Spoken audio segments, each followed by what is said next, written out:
I was born in India and came back to England when I was 5.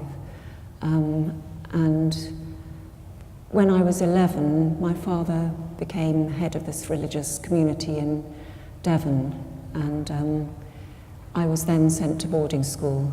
And it was the combination of being both at a religious community, living there, and going to boarding school, meant that I didn't really have any privacy, and so painting became a way of kind of controlling my inner world. I was 16, and I took my portfolio up to the Slade to show to Lawrence Gowing. Were you working in oils then?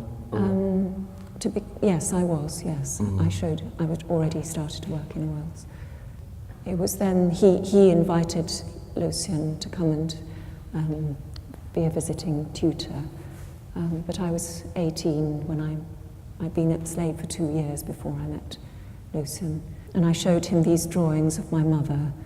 And I think Lucien really felt a connection to me through these works of my mother, because I think he'd done this extraordinary series of paintings of his own mother, which I'd just seen at the Anthony Doffey Gallery. May I quote your son? Yes. Okay.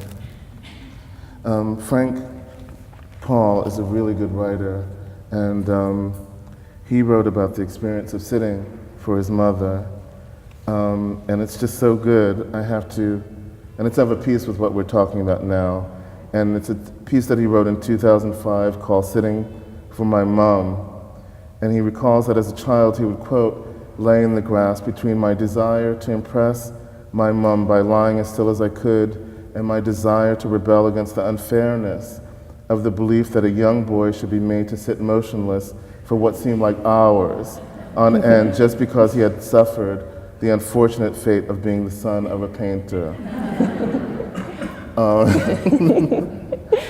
My arm connects with my insides in a way that's so very different to, say, writing.